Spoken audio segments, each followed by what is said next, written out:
Hello, everybody. Hello, hello, hello, hello. It's I Said What I Said, and I'm here at the Mac Man After Dark show. Welcome. Welcome to my show for tonight.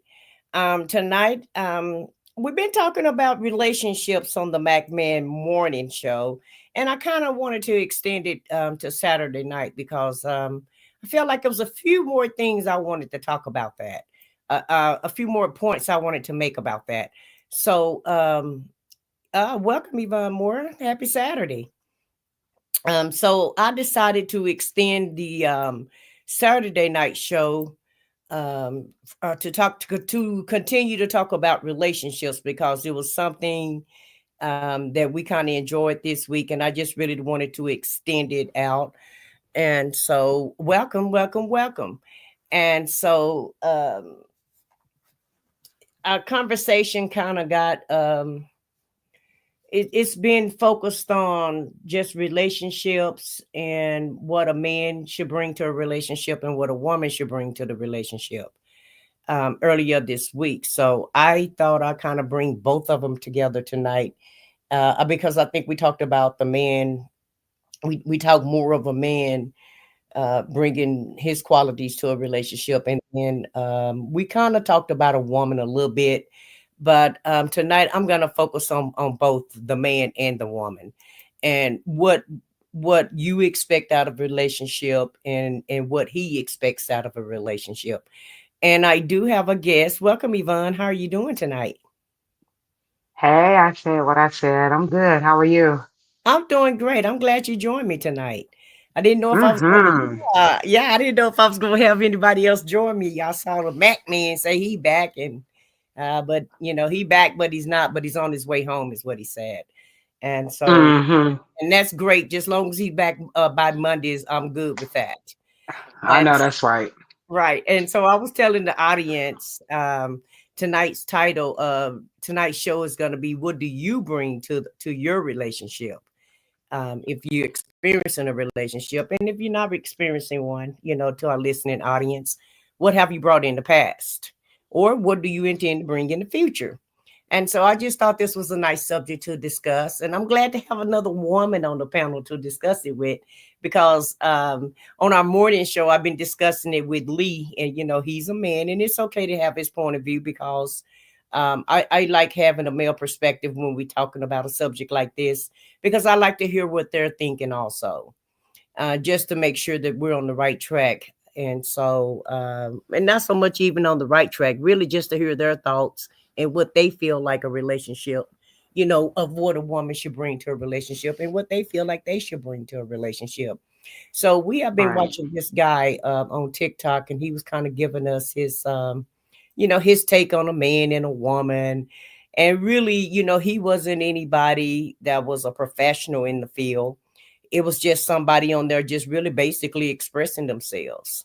And so tonight I have about 4 or 5 videos. Now, one of these guys, well, a couple of these people are what we call life coaches. And are you familiar with that? What a life coach is as far as relationships go? Mm-hmm. Yeah. Mm-hmm. Yeah. Yeah. And not to throw any shade or anything, but a lot of new life coaches have been popping up lately.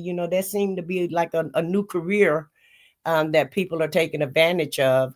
And I don't know how much education that they have to have in order to be a life coach, or do they have to just take some type of special training. I did see a few videos, when I was kind of looking into the subject, just in passing. And some people saying that it's like different seminars that you could take to become a life coach. So apparently it's not that much of a special skill. I guess it's more of a skill of you just wanting to help people, and and really want to see how you can help them improve their lives in one way or the other, because there are different type of life coaches.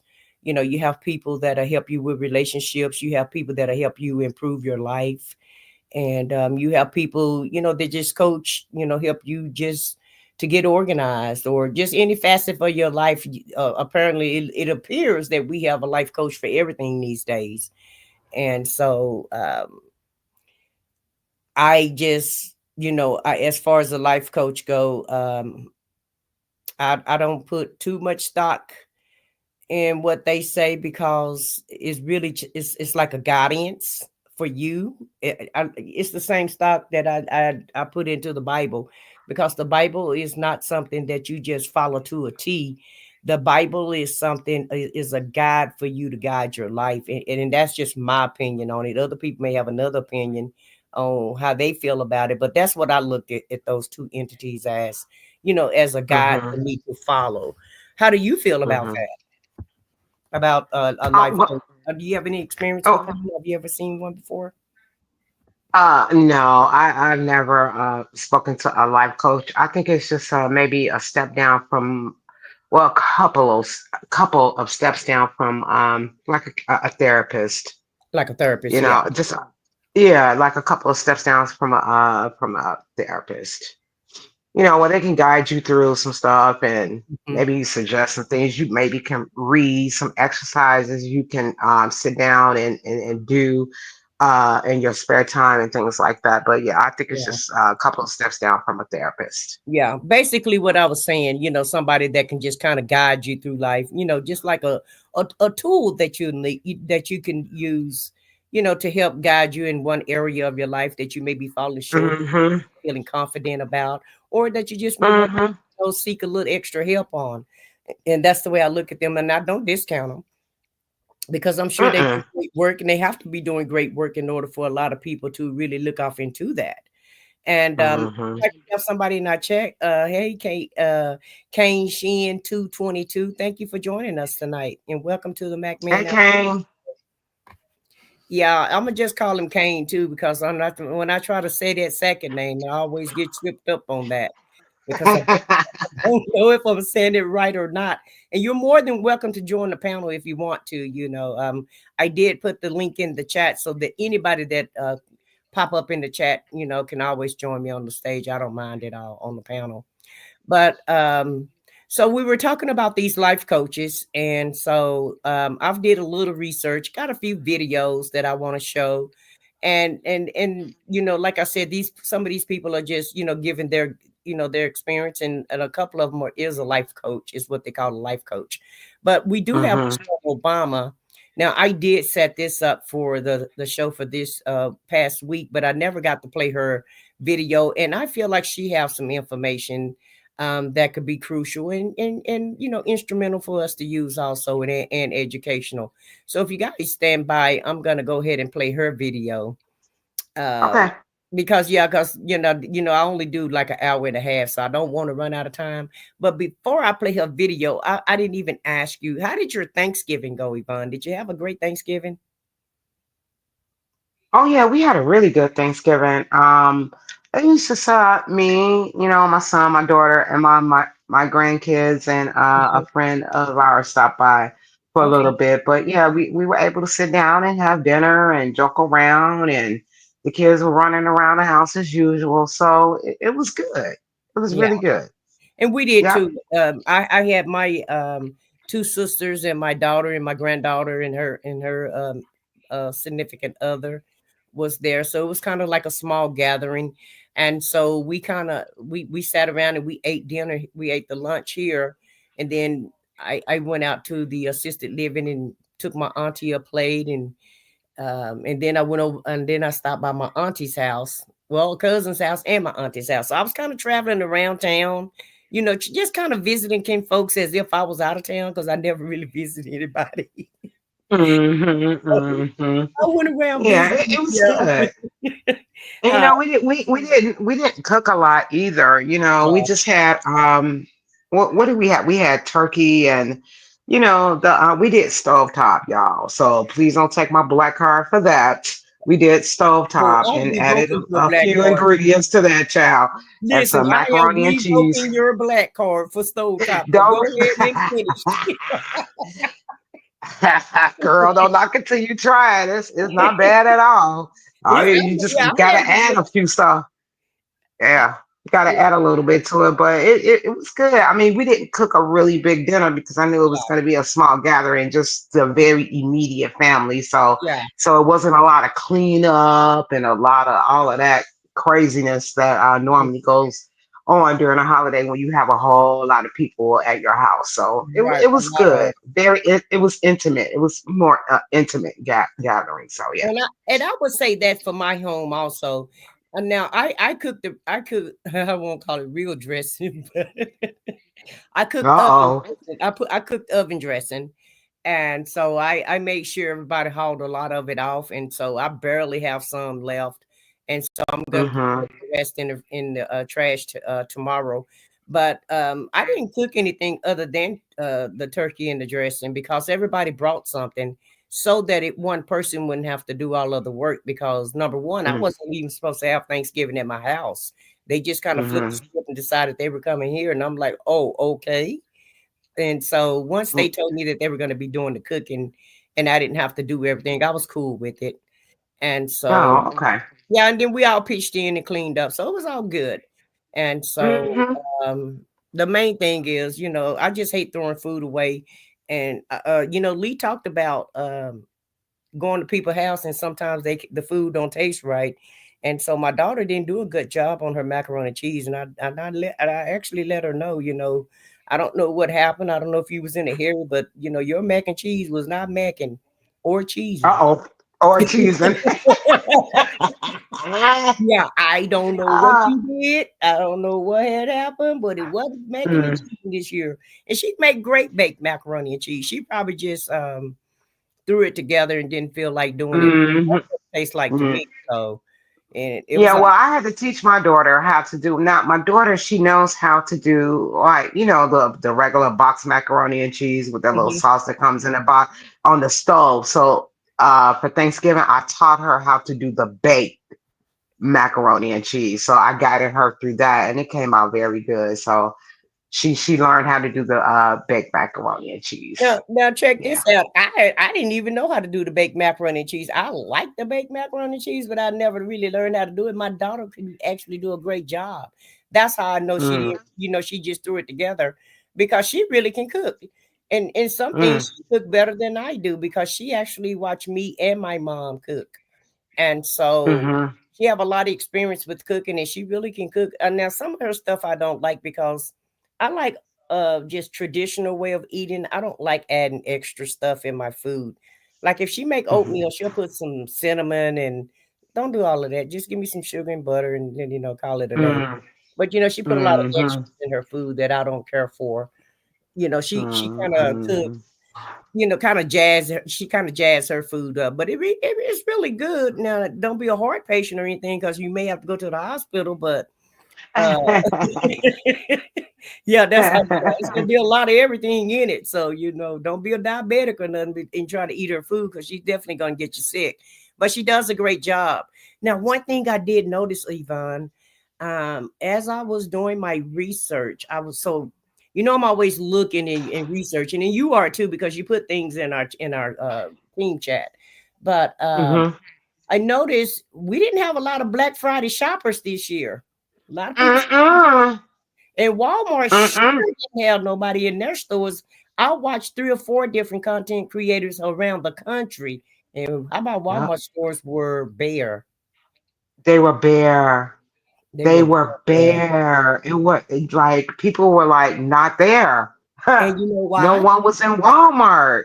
You know why? Cause you wait you know how Walmart is on a regular shopping day, child. It's Right, chaotic, right? And right. you know back in the day, Walmart on Black Friday is a A disaster. madhouse. It was a And madhouse. baby, those aisles were clear and clean, and everything was stacked from the pictures that I saw on social media. And a lot of people were posting, and a lot of people were going actually out and coming back with videos Right. that like no one's in here. Good. We need to boycott them, and I'll say it. I'll say it. We need to And I boycott them. I stopped second that shopping motion. there a long time ago, though. I stopped shopping at Walmart a while back. So that's not a hard break for me. It's not a hard break for me because I have really like bad anxiety sometimes when I go into like a grocery store or Mhm. even when I used to go to Walmart. It's sometimes I get really bad anxiety and Yeah. Walmart I cannot take. I Hmm. just couldn't do it anymore because I would have really bad anxiety attacks. And I was like, you know what? No, I can't come back to the store anymore. No, I'm good. So I Hmm. stopped shopping there a while ago. So this wasn't a hard break, but if you want to support who you want to support to take rights away and our democracy away, then you will never get a dime of my money. Not a dime. Right. And so they're not getting any of my money either. And I stopped shopping there a while back too. Number one, I don't like the fact that you got all of these self checkouts because I don't work for your store. So I'm not going to spend my money and do the work too. So no, I'll wait in line until you get a checker because a lot of times they used to have like 1 or 2 checkers in all these self checkout stores. Well, we didn't put an Hmm. application in y'all store. And so self checkout has always been about convenience, right? And Hmm. so we're going to answer your question in just a second, Kane. But self checkouts was really supposed to be for convenience and for people who really didn't want to, stand there and wait. They made an art out of. They made it to the point where the shopper have to do the self checkout, where you just, Hmm. everybody do it. It's like you got 1 or 2 checkers, and the line is around the corner or to the back of the store, and then you got all these self checkouts where you want the customers to check themselves out. And so if it's too many Hmm. people, I will put the stuff back. Or if I felt like it, I will stand in line, and I still do that. I don't check myself out in any store because I worked in a grocery store before, and we never made a customer. And but of course that was in the 80s also. They didn't even know what self-checkout was. Matter of factly, when I worked in the grocery store, I had to key in all the information.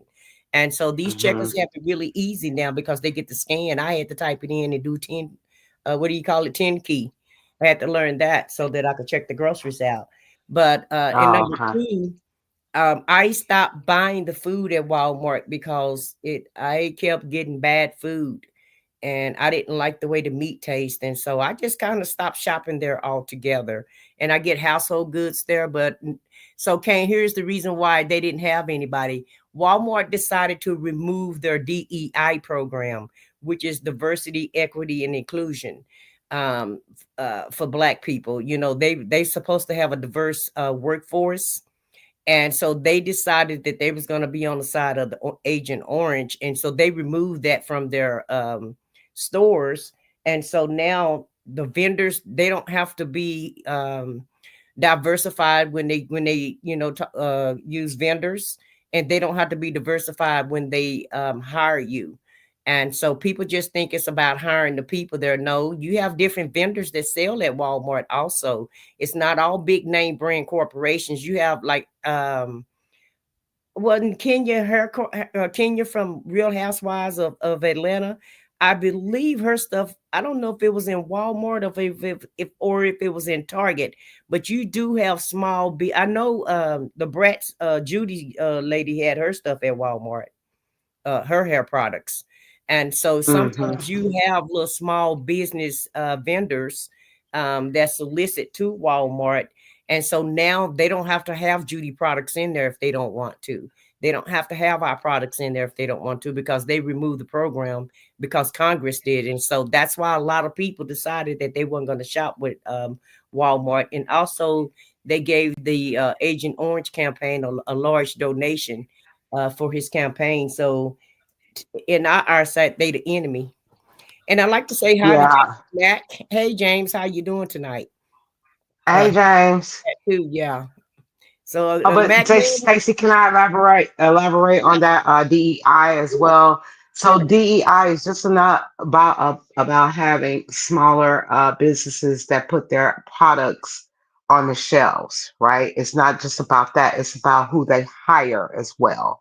So DEI covers veterans, disabled people, uh, our gay brothers and sisters, and women. So it covers a lot of folks. And so when you get rid of that, first of all, I mean, why do we need it? We should have not had it if they were being fair in the first place. So that was put in place so that it will be a equal ground for women, minorities, disabled people, and our gay brothers and sisters to come into the workforce, that they were given opportunities as well. So it has a lot to do with their workforce too. So if you're going to get rid of that, then we're not going to spend our money with you. We're just not, and they're going to mess around and find out absolutely.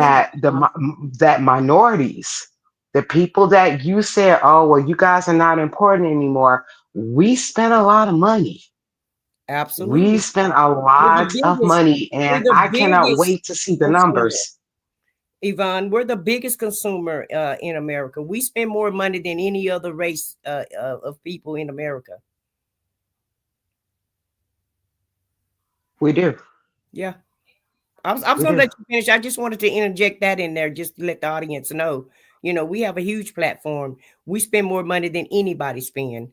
And so how dare you? How Yeah. dare you, Yeah. Walmart? And But you then, can go ahead and and then finish. they're not going to be fair across the board. So when they get rid of that program, it's going to go right back to where it was before that program was put in place. So you know how it's going to look. So Exactly. if you want it to look that way, then you don't need none of my money. Exactly.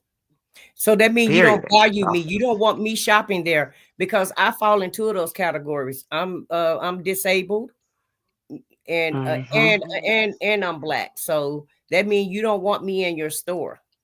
You may as well take your Right. handicap stickers away also if you don't want the disabled people in. Yep. Exactly. Yeah. Exactly. Yeah, go ahead and make it all the way, go ahead and make it all the way MAGA if that's what you want to do. Yeah, But we'll make it 100%. but they're gonna FO also. All of these Hmm. corporations that's going this route. Okay, you can go ahead and do that if you want, but you're gonna find out, and everything gonna be so expensive, and people are gonna be putting their money back in their pocket anyway. Because I promise you, I'm not buying a big ticket item from 2025 to 2028, 29, or whenever he leave the office. I promise you, I'm not gonna spend any money. No, Not me only either. the only money I'm spending is necessities only. I have to spend some Groceries and money, stuff. but I'm only going to spend necessities, and I'm probably not going to do much traveling either because when you go to hotels and when you're on the road, you're still patronizing other cities, especially in my state in Texas. We're rural. Mm, Texas have a lot of rural towns that Agent Orange have supporters at, and if you're not in the metropolitan city, the rest of Texas is MAGA. So no, none of them will be getting any of my coins at all. Not if I can help it. And so somebody in our chat say Walmart is already moving stores out of the blue states and cities due to what they claim to be low sales and high theft. and that's fine. And we hope the red states can support them. And it's going to be the red states clear people because we're not doing it. I know I'm Right. not. Go And, ahead. yeah, Make it and work for you. I am. And I got a whole list. I have a whole list of No, people. I'm talking about for them. Oh, Let it make it work for them. Because yeah, we gonna be all right. right. What does that song say? What is that song I said? We gonna be all right. That Yeah. part. Well, at the end of the day, we know how to make do. Okay. We know how to Mhm. make a dollar out of 15 cents because we've been doing that. Been doing Absolutely. it. And so we're Mhm. masters at how to make do and how to do without. And so personally, I'm a little spoiled, but I can get unspoiled also because I haven't been spoiled all my life. And so at the end of the Mhm. day, I know how to cut back and I know how not to buy anything. And even my grandkids are Mhm. going to have to suffer because normally, I give them a big bonus for Christmas so that their parents can go buy them 2 or 3 items. They're only going to get one item this year for Christmas. And I'm only doing it just so the kids don't have to suffer all the way. But yeah, I'm going to even Mhm. cut back on what I'm going to give them so that their parents can't splurge on them either. Because I want everybody in the community to scale back because Mhm. if you're not going to be for us, then you don't need our money. That's just my opinion about it. And I Mm. hope, And and I hope there. it's wrong. Hmm? Well, there are a lot of small minority-owned businesses that sell things for kids and things like that. So I'm gonna be looking specifically for those vendors, those small business owners that cater to children. So Yeah. I'll spend my dollars with them. I'll Exactly, spend my Yvonne, and dollars that's with what I'm them. gonna do too. But now, yeah, since we all can, folks, now we're gonna need our small business vendors. We're gonna need y'all to step up to our game now. If we spend Hmm. coins, we definitely gonna want the quality. So make sure Hmm. whenever I order some online from you, make sure I get what I order and get it here on time and get it here And the get it right on way. time.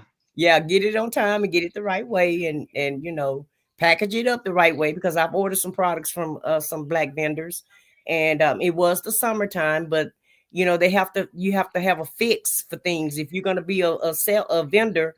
Then and if your products is it's a possibility of them melting in the sun, then you need to package it a certain way and put it in some cooling package you know Oh uh, yeah. yeah, you got to package it up the right way because if Amazon can send my stuff and it's right, then you should be able to send it right. And so if you don't know how, then research it. AI and Google is a great tool now, so everybody have all the research they need right at their fingertips. So anything you need to know, you can find out. Yeah, you're And right. Yeah, yeah, I don't want to fuss absolutely. at the vendors too much, but I do plan on buying black though. I really do. I promise you that, and I'm gonna stand on that. And I'm not just talking. Absolutely. Yeah. Absolutely. But yeah, let's get Absolutely. into tonight's topic because we really wasn't going to talk about politics, but we always got to throw Agent Right. Orange in there. I always got Yes. something to say about Agent Orange, and we'll have 4 years to talk about him. And so, Oh God. like I said, I've been trying to, mix it up a little bit so that, we can be a little lighthearted and talk about other subjects because there are other things that we could discuss other than Agent Orange. And plus, if you talk about him too much, it ain't gonna do nothing but make you mad or depressed. So I'm trying to stay on the lighter note. So let's listen to Miss Mhm. Obama and hear what she have to say about these relationships. Because once again, our topic is what do you bring to your relationship? And you're listening to the Mac Man After Dark show. So stand by me one moment. Every couple is different. I found I know people who are each other's best friends. They like to travel together. They walk and hold hands. And I have friends who are in relationships where they talk like every hour. I'm like, are you talking to him again? Nothing changed. It's up to the individuals to define that for themselves. That's the key word, yeah. For Barack and I. And I think you should be clear about that because the other thing is that when we hold on internally to an expectation of the other person, we don't even share it. So now we're mad that you haven't even fulfilled something I never even told you I needed, you know? That takes time and it takes work, which is why marriage is hard, right? Because you'll have the tendency to live in your head and live out the image of what you want them to be. And you haven't even communicated that to them. That's just one little fraction of the challenge of marriage and friendship. and all Yes. of that. It's Yes. hard. It takes time, but it's Yeah. worth it. Mm, And she's absolutely right about that. And Michelle, mhm. Mrs. Obama, I don't want to call her Michelle because that seemed disrespectful. She was the first lady. So Miss Obama need to stop. She know good and well her and Barack was on that phone 24/7 when she first met him. During So the courting time, yeah, yeah, yeah. she's talking about after about a decade of marriage. But in Hmm. the beginning, I just want to put that out there. In the beginning, when you're courting someone, you guys can't get enough of each other as far as conversation go, as far as talking, because it builds your endorphins when you get happy, right? And so when you Hmm. meet somebody new, you're excited, you're happy, everything is Hmm. good. Even if you have a problem, you can swiftly figure it out, because everything is brand new and you're just Hmm. excited and you just feel good. When you have Hmm. somebody new that you vibe with or that you think you vibe with. And so to Right. me, a relationship is the best. The beginning of the relationship is the best time of the relationship because that's when everybody focus all of their attention on each other. And you're attending to each other needs, your wants, you're getting to know that person and you're like and you're trying to find out what it is that makes them who they are. You're finding out their values, what they believe in, if they have integrity or not. And you're also finding you also see some red flags that you totally ignore. And Hmm. so yeah, yeah, Hmm. yeah. 'Cause sometimes you can see red flags in the very beginning of a relationship. And as a woman, I don't know how men feel about it, but as a woman, we'll just say, well, we'll just fix that later, or we'll work on that later. And so sometimes, in the beginning of the relationship, you can see the weaknesses and you can see the flags. But if that person really makes you happy, and really, you really feel like, that they're invested in you and you're invested in them, then you can work anything out. I feel like you can work anything out other than cheating. That's just my pet peeve. And some people even work out cheating. I don't know how they do that because once I lose trust in you, it's very Yeah. hard for me to trust you again. And I may trust you, but I'm not going to wholeheartedly trust you like I did blindly before I gave you the benefit of because in the beginning of the relationship, everybody should give each other the benefit of doubt. What do you have Right. to say about that, Yvonne? Well, yeah, I do agree with you. Like at the beginning of a relationship, everything is rainbows and roses, honey. Yes. Everything is rainbows and roses because you're excited about, getting to know someone and, they're saying all the right things to you. You're saying all the right things to them. And, you just want to hear their voice in the morning and the afternoon, during the day, at your lunch break, all of that because it's new. It's something new. Just think about it. When you get uh when you go out and you buy something new, like a fixture in your house, do you notice how you admire it all the time for a couple of months and then Yeah. it starts to like kind of fade away? But that's how relationships are. I mean, because they're brand new and it's called a honeymoon stage. So you're in the honeymoon stage of getting to know someone and you know um just picking their brains about stuff and just talking to each other all the time and things like that. So yeah, I mean, you're in the honeymoon stage at that point. So yeah. Well, you are in at the honeymoon stage, but what about people that date for 3 or 4 years and then they decide to get married? Is there a honeymoon phase also? Do you feel like it's a honeymoon phase as well? Um, I've never dated anybody for 3 or 4 years and then married them. Most of the time when I got married, it was within the first couple of years, and maybe I should have waited, but Hmm. it was within the first couple of years. So, do you feel like there's still a honeymoon phase after 3 or 4, 5? And sometimes people wait 5, 6 years before they get married, if not a Well, decade. I guess Yeah. it could be. I mean, if you're dating someone, I think it's really on an individual level, right? So Hmm. if you're dating someone for 2, 3, 4 years, excuse me, and you decide to get married, then yeah, I think you still are in that honeymoon stage, because now look, now you guys have went to a whole different level of being married. So now you're in another level of being in the honeymoon stage. So yeah, this is my wife. Oh, this is my husband. Oh, they agreed to marry me. Oh, we're gonna spend our whole lives together, things like that. And so yeah, that's another level of it. So yeah, I think that people who date for 3 to 4 years and they decide to get married, that yeah, they still are in that they become, I think they catapult to another level of a honeymoon stage. So yeah, I think that's possible. Well, I was with my husband. yeah. I Oh, was oh, with you, my husband. We dated for what, 3 years? mm-hmm. We dated for 3 years and decided to get married. And it was another honeymoon stage. Like, oh my God, I can't believe we did this. And oh wow, I love you so much. And we're just gonna do all of this stuff together. And so yeah, I think it's just another level of that honeymoon stage when you get married, if you date uh, you know, for 3 or 4 more years and then you decide to get married. Well, let me Absolutely. let me ask you this: did y'all live together also, or y'all just dated? We dated, and then like in the last year of our dating, we started living with each other. Okay. And then we got married. Mm-hmm.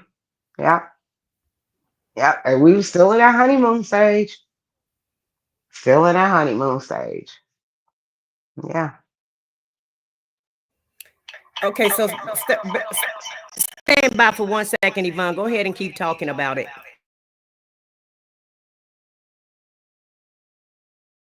Can you hear me? Yes, I can hear you, but I'm trying to do something right quick, so you can continue to your discussion about it. Oh, okay. Yeah. It sounds like it's an echo. I'm getting an echo on my side. Okay, stand by. Okay.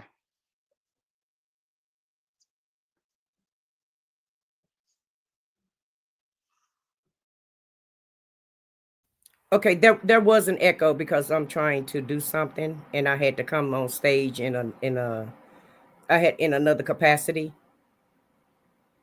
and so Okay. yeah, Yep. so the echo should be Yeah. gone by now, right? Okay. Okay. I don't hear it anymore now. Yep. Okay. So yeah, I was Yep. just wondering if you guys because I'm wondering, like some people do, live together before they get married, right? And so I Mm-hmm. was just wondering, was it still is it still, are you still that excited, once you live together for 4 or 5 years and then you marry each other? But it's just something about that piece of paper that just I don't know what it does. It changes dynamic and it changes the game. For me, it did. I don't know about other people, but for me, it changed everything up once we Mm-hmm. um once we tied the knot. Because even though we dated for a couple of years and we did live together for those for at least a year, and once we got married, I don't know, it's like it just changed, like you said, it changed the game up. I guess Yeah, it it just did makes it change. more of a permanent basis for you. Hmm. Yeah, it definitely changed. I don't know, like you said, maybe it's something about that piece of paper that you go down to the city hall and you sign, and then you stand in front of a preacher and make these vows in front of God and stuff like that. And Hmm. I don't know, it's just something changes with certain people, not everybody. Right. Because everybody, but with some people, it just changes. So on the man side, a man may feel that, oh, we're married now, I can do whatever I want. I can go out and stay out all night and step out on you whenever I get ready because you're my wife now legally. So I could do whatever I want. And then some women feel that way too. So I don't know the dynamic of a person's mentality of when they sign that piece of paper and they make those vows, why the behavior and the attention and the cultivating of the relationship changes. But with some people, it changes. I know that it changed for me and my husband. Yeah. And so we did go through a lot of emotional, and I have to be honest and transparent about it because I know that a lot of people probably, I know that I was not in that by myself. And I know that a lot of people probably went through that, but we went through a lot of problems with some of the behavior, Mm-hmm. after we got married. And I'm the type of person is like, look, let me tell you, I Mm-hmm. ain't gonna go through this, child. Right. I am not. Life is too short. So, and then, we had a kid together and everything like that. And I had to tell him, I was like, look, this is what we're gonna do. We're gonna barbecue together. And what I meant by that is that we're not going to be together anymore because there's no sense to keep going through this emotional roller coaster that we're going through. Mm-hmm. We went to counseling and things like that, and nothing has changed. And you think you got a handle on it, but I'm over here in the corner crying, and I'm just not happy. So we decided to get a divorce. I divorced him. I have Yeah. to be transparent about that. I divorced him because I felt that our daughter seeing us getting along together was more important than us staying together in a marriage that I was not happy and obviously he was not happy. So Yeah. we got a divorce. But we decided though to still maintain some level of friendship because of my daughter. So So you, we, so you became co-parenting. co-parent and Yeah. things like that. I never had to go after him about child support, anything like that. And we became actually, it's weird because we became closer as friends Well, after the stand by divorce. one moment. Hold that thought because Mm-hmm. I have a story about that also. Lee, Mm-hmm. we do have a man's perspective, and Lee have Okay. joined the stage with us, and so I'm gonna go ahead and let you finish, and then maybe he can answer some of those questions about why do men change once they, get that piece of paper. Mm-hmm. Mm-hmm. So yeah, I mean, like I said, the whole thing changed, but when I made the decision to say, hey, I'm stepping away from this because, oh, this is not working, man. I can't be in this corner crying all the time. I mean, the Lord don't want this for me. And we decided to go ahead and get a divorce. And like I was saying, the weird thing about it is that after the divorce, we became better friends. So it was like we were better people to each other just by being friends and not married. And so I think that's possible because I lived it. Me and him, we became better friends. We got along with each other better. As friends, we just weren't compatible, I guess, to be married, although previously we had dated for all Mhm. that time and was seemingly getting along with each other and things were going smooth. But once we got married, it just kind of like it kind of like Well, changed. were y'all friends before you dated though? Were you friends first and then you started dating, or did you become friends after you started dating? Because I feel like that make a difference. Well, we were sort of kind of friends, I guess, because we would run in the same circles with each other and knew each other in the same circles. Okay. And, we just ran in the same circles and just started talking to each other. Yeah. So I guess you can say that we were friends because if we were going So y'all out with was a group of y'all was friends, we would end up. friendly. It appears that you were friendly, but then you became Mm-hmm. more friends once the conversation started. But Mm-hmm. because like I have guys that I'm friends with, right? And I have guys that I'm friends with. They wanted to take it another level, but I was like, no, you're my friend, and I want to keep it at that level. I don't want Mm-hmm. anything else other than to be your friend because of whatever reason. I don't want to diverge all of that on the stage, but Some guys, they're, I just know up front that they're not the type of man that I would be looking for. So I have to keep you in the friend zone because I'm not going to play with you, and I wouldn't want anybody to play with me. And so that's Mm-hmm. why I ask, because, friends are really friends. That means you're talking to this person knows something about you and you know something about them. And Mm-hmm. you're not looking at that person, on a romantic basis. You're looking at them as a friend. And then if it turn into something else, that's something different. So that's why I Mm-hmm. asked you where y'all, it sounded like y'all were friendly, but not really, really friends. Yes. Right. We were friendly, Okay. but not like we became friends and then started dating. We were Then start friendly and dating. then started dating. Yeah, Okay. yeah. But it's possible. I mean, it happens. You can respect and love this person, and then you get married, and then all the stuff blows up, right? And a lot of people just decide to go their own way. But the thing about me and my daughter's father, which was my ex-husband, we decided to still be friends. You know what I'm saying? Where Yeah. he could still come over to the Mhm. house and chill out, have a beer. We would watch football together. We just weren't Right. married anymore. I just wasn't married. Now, So yeah. when I said, and Lee, I'm gonna let you chime in just a second. When I said when you get that piece of paper, it seemed like the relationship changed. When I was talking about that, I wasn't really talking about changing for the bad, right? Because I, my marriages were successful until they weren't. Okay.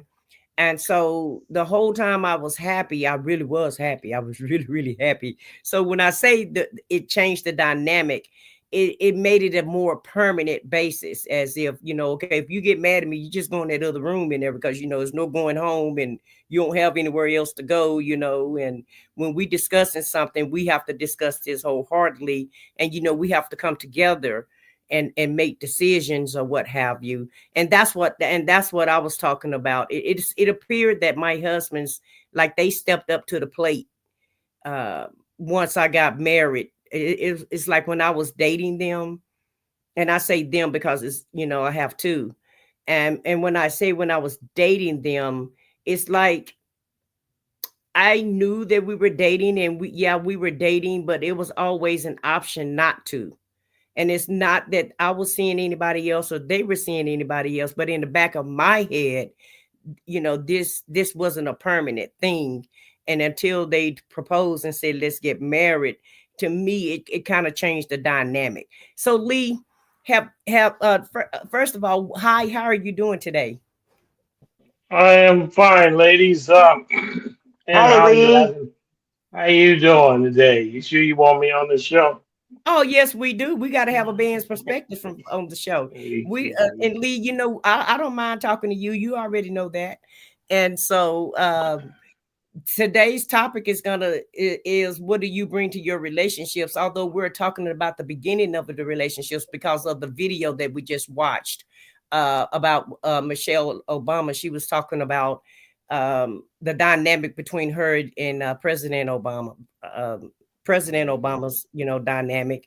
And she was like, she didn't have to talk to him all the time. And, she was just saying a few things about what was going on with their relationship. So Yvonne and I got to talking, and I was asking her, why did the relationship, like, whoever, if you were married prior to you getting married, once you got married, did it feel like the relationship dynamic, did it feel like it changed a little bit?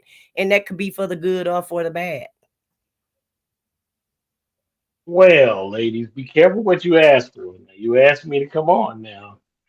Well, All go ahead and right. be yourself. We're not afraid of you. Go ahead and talk. Man, come on, bring it. Bring it. Come Okay. on, Well, please, right. I'm just letting you know, ladies. I'm just saying, you know how I get. So, Yeah, it's okay. you We know, want you to be you. I, I would first like to say I love the ladies. I do love women. I do, Okay. and my daughters are women. Well, that goes so show you. And I have daughters, I have nieces and nephews, mother, aunts, and things of that such. And let's see, where should we start here?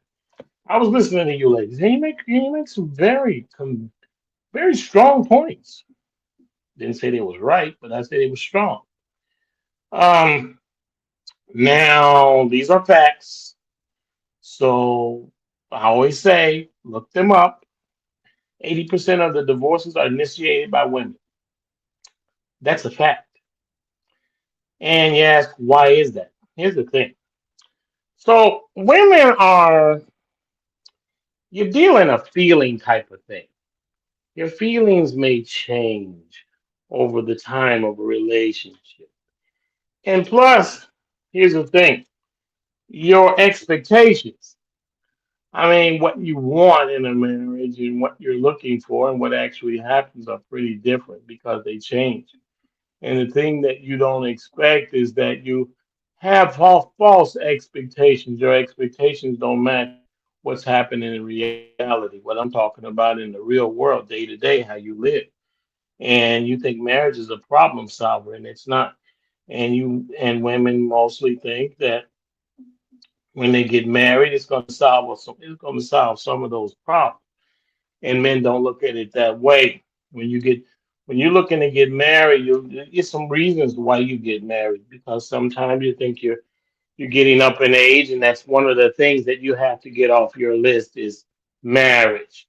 You don't have any kids, and you want to get married to have kids, and that's one of the things that's on your list is marriage.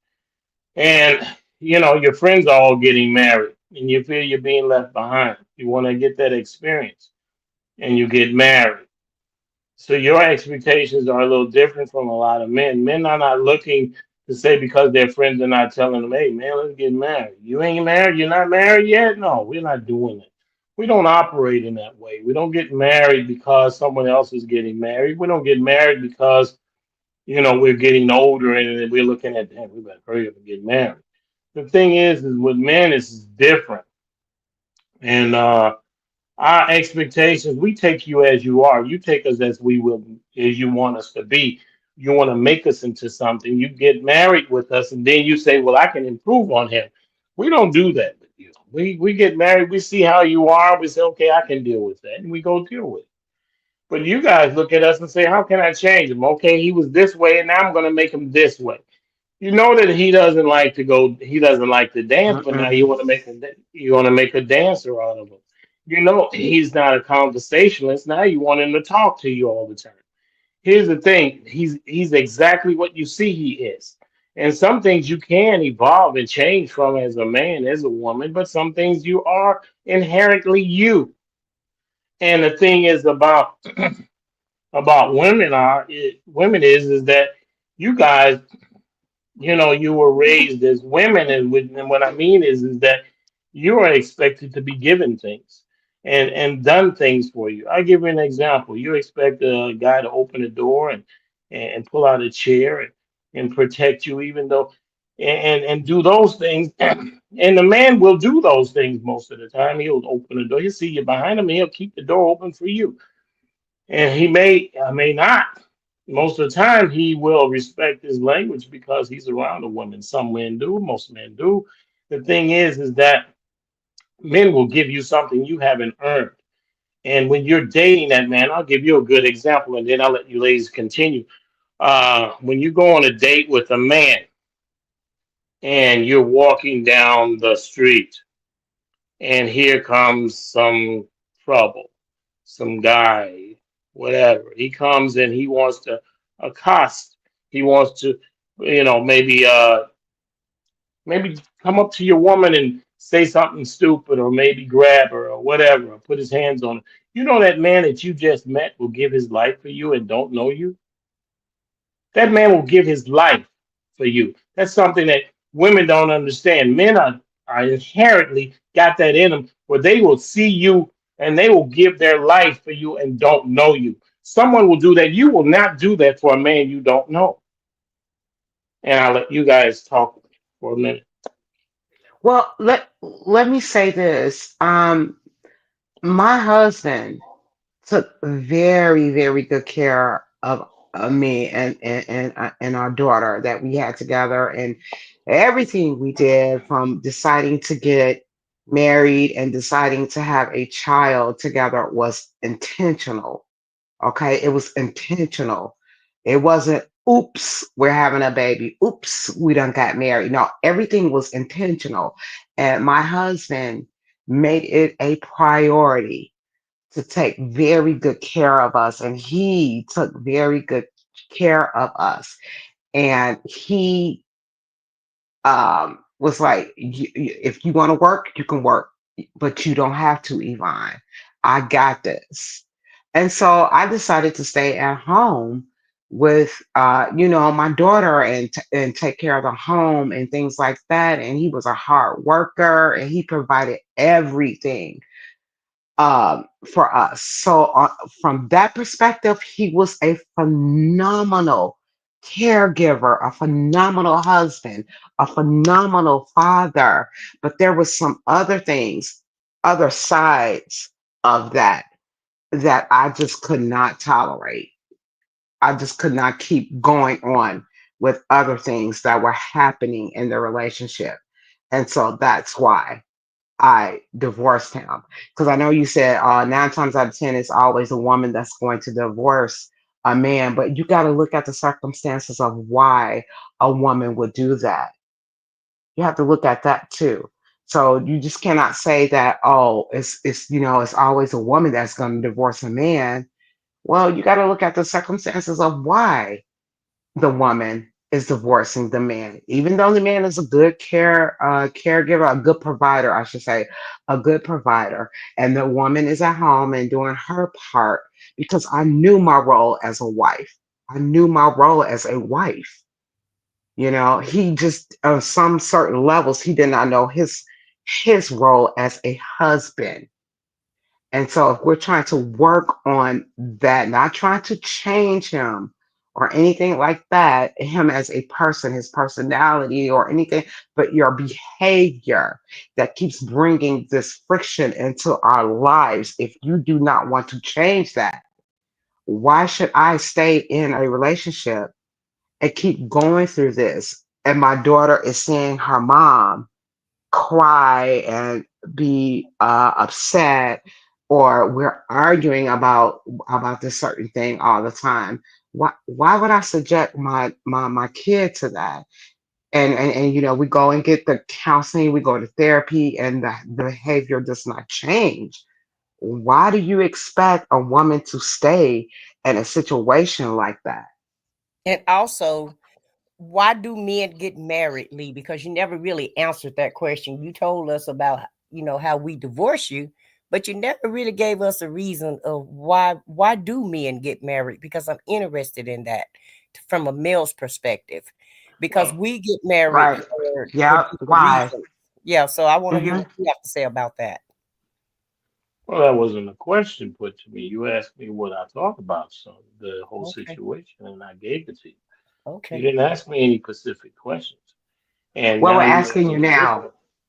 You ask me why do men get married? They got various reasons, just like a woman. Actually, a man, when he decides to get married, okay, he has expectations too, and one of the reasons is that he wants to be in the company of a woman consistently, and he'll say, okay, now it's time for me to do that, and he looks at it and he wants a family structure, and more than likely, most men get married to have a family, and they're not looking to. You get men older later in life, 50, 60, they may look for a companionship.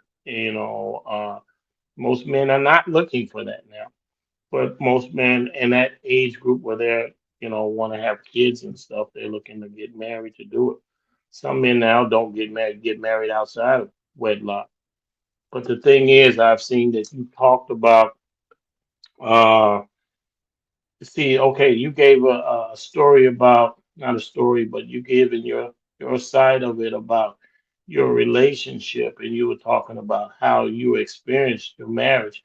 But let me tell you this, the exception is not the rule. And I think you've heard me say that many times. Just because your experience is not the experience of the majority, and that's what we go on. We don't go on the exception. Your experience is not the rule. When you tell me a story about how what you went through, that's your story about what you went through. And maybe a few other women can relate to that, but that's not the rule. That's not the majority. And here's the thing: when you talk about your experiences, you're confusing people with the exception. You got to talk about the facts, and that's what I deal in. Here's the thing. Now, men make bad decisions just like women, but women seem to be making more bad decisions than the man. 80% of them has been getting out, and they say that they get out of a relationship because it was abusive. And the thing is, they use abuse for everything now. And let me tell you this. They act like they don't know the man that they married, and then they say, "Oh, I made a mistake." So you're not really a good decision maker.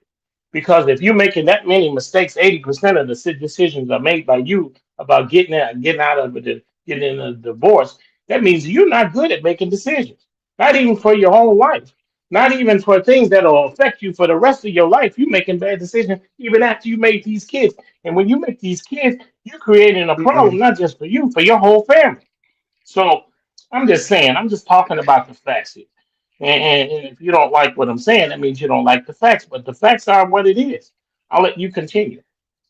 So if you're saying that, and I can only speak on my own experience, right? Um, so if we made eh, the decision to get married and have a child, both of those decisions were intentional. So if they were intentional on my part of the intention, I trusted you. On his part, his intention was that he trusted me. So there's some type of level of trust there, that you got my back, I got your back, because we're making these two major, because marriage and having a kid is major. That is not something that you go into half ass with. Those are major decisions that you make for your life. So if we're both making these decisions together intentionally, then there has to be some kind of nugget of trust with those decisions and for you to be with that person. So if those decisions are intentional, but then after everything transpires, then a behavior changes that wipes out, that keeps continually wiping out the trust that you had in the person when you went and made that intention. So what are you saying here? Please tell me what are you saying, What because I'm saying is that you cannot say that, oh, it's we do things emotional and we do. all of that. Well, we do, because women are more emotional than men. Yeah, Well, that's a then fact. your decisions But are if not we based. do it, mhm. Go ahead. Go ahead. No, go ahead, brother Your Lee. decisions are based in feelings, and we deal in facts, and we deal in rationality. We deal in logical decisions. You deal in emotion, which they change from minute to minute, day to day, hour to hour, week to week. And you can't base life decisions on emotion. Well, my emotions didn't That's crazy. change. Listen, that's no, no, no, Mine no, no. didn't. You say you didn't. You know, I wasn't there, but the thing is, your decision to get married was based on emotion, was based His on that was feeling. too. Listen, well, you But can't tell me about him because he's not here. Here's the thing: you had a feeling you wanted to get married. He had a logical thought about how he wanted to get married. Yours was based in just feelings. And so when that feeling faded because of his actions or whatever you say, lack of actions or inactions or whatever, then your feelings changed. So when you heard that Mhm. pastor say for better or worse, you didn't understand what that meant. Or actually you didn't care because you said you did No, everything. no. Wait a minute, let me finish. You said you went to counseling, and so you went to a certain amount of counseling and said, oh, this is not working. So you said, look, I want out.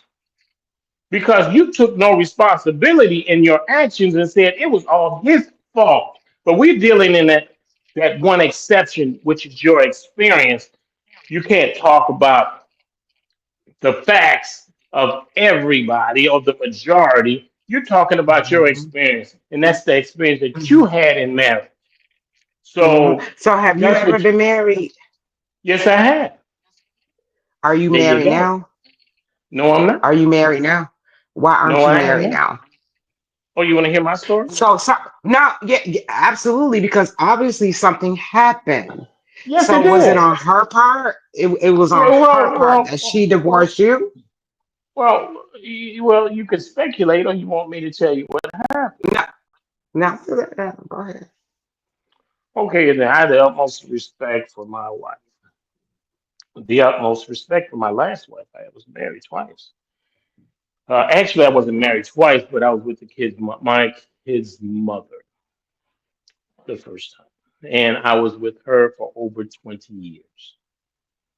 And I'm guess your next question is why weren't you married? Is it the next question? Is that a Yes, Mm, thought that sir. you have? It's my next question, so go for it. that's go for it. Well, I love to answer that question, ladies. And the thing is, I've asked that woman 3 times to get married. You know what she told me? I got some things I want to do. I got things I want to do. I was things I want to see. I bought rings, got down on one knee, did all the things. And I've asked her, I said, we got these kids here. Let's get married. She said, no, I want to do some things out here. I'm not ready. And that was over the course of over 20 years. Our kids grew up, went to college and everything. And I came to the conclusion, we sat down and we talked. I said, listen, all this nonsense, we can put this aside and we can move on. Kids are gone. She said, I want to get out in here, these streets. I want to continue to do what I'm doing. I said, this is not for me. So we parted ways. Okay, wait a minute. Can I stop you there? So what you're saying is that it was okay for you to make that decision No, no, to she say made we're that going to decision. She part made, she, ways. listen, she told No, me, no, no, listen, listen very carefully. She said she did not want to continue to be together. and then what did you say? I said, that's Then we fine. can depart ways. Yes, I said Then you said if you don't want to do this, then we can part ways. But she already told me. exactly. She told me that she didn't want to do it. So it wasn't my decision. Let me tell you something. Okay. But if their behavior Let me is let me saying let that me they're let not me let saying me it out of their mouth, let but me their behavior is saying no, no, that. no, no. She said this. And let me tell you something. And you can write this down because you might want to repeat this. It takes Nah, two I ain't gonna write people. that It down. take if you might want to write this down. It takes two people to get into a relationship. It takes two votes to get in. It only takes one vote to get out. And that's a fact. See, I speak in facts. And the thing is, okay, about my second marriage, let's talk about that for a minute. Now, the woman that I married, she's a fantastic person. She's funny. She's got a lot of things going on. She's very well respected throughout the country, not just the state. She's actually a very high official in government, in the state government. She was the president of the National Social Workers Union for the United States. So the woman was, and she was a counselor, a therapist. So she's very well respected. And thing is, she had some demands. She wanted some things that I would not give. I, uh, she wanted some things, and it was out of the realm of my pot. The fact that I could do it. I don't want to get too deep in it because she's not here, but I would say she wanted to uh, to get a bigger house. We both own our own houses. She owned the house, I owned the house, and the pastor she wanted me to move into her house, and the pastor said, "Look, I can't do that. You guys move into his house because my house was bigger, better, well maintained. It was a way better. It was a better house. It was a nicer home." And she she wanted to live closer to her mother. My mother wasn't sick or anything. She just like living close to her mother, but she lived maybe 30 minutes away from my house. And she said she wanted either a bigger house or to move into her house. She said, "You leave, I want a bigger house." We didn't have any kids. She had no kids. She said, "I want a bigger home." And because her friends had a bigger home, because people around her were having bigger homes. And I said, "Look, why would I get a bigger house? It's just two people." She said, "Well, later on, I'd like my mother to come stay and my cousin." And I said, "Well, look, I didn't sign up for that." She wanted me to do that and get rid of my dog. She had a dog. She said, "Get rid of my dog because he's a big dog." And she could keep her dog, keep her mother, and my mother staying out. It was just too many demands. And she initiated, she said she wanted a divorce. And I we went to counseling. We've been, man, maybe 12, 15 counseling sessions. She knew most of the counselors because she was a counselor. Actually, she knew them so well, they had a conversation before we even got into the session. And I said, "Oops, I'm going to be in trouble on this one." And the counselor told her that she was wrong. And then we saw a different counselor because she said, "I manipulated the counselor." How can I manipulate a counselor? And this is what you do for a living. So she didn't like what he was saying. And we ended up getting, she said she wanted to get a divorce. And she said, "You won't file for the papers because you won't pay for it." And I said, and she kept bringing it up and bringing it up. She brought it up in counseling sessions. And they would tell her not to say that word. And so I went down and I got the paperwork and I would stall the process, and she would tell me to speed the process up. She said, "Speed it up. I want this thing done." And I would slow it down and she'd say, "Speed it up." And okay, eventually I went ahead and speeded everything up and got it done. And now to this day, she says she made a huge mistake.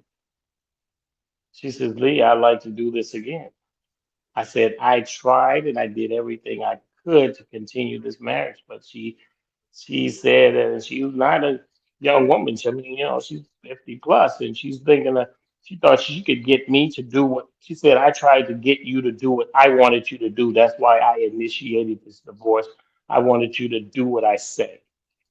So I went back to my home and I got my home. I live in my home. I let her she kept everything she came in with, everything, a pension, everything. I never fought for anything. I said, "Listen, you take everything you want, and if you see something you want, you can get it." So I never argued with her about it. So the thing is, that was my second marriage. So, and the woman she's funny to this day. We talk and have a conversation. We're not, we talk, we have conversations. We can have those. I do that with my kid's mother. We can talk, we can have conversations, we can be civil, we can do all those things. If she has a problem, I'm right there.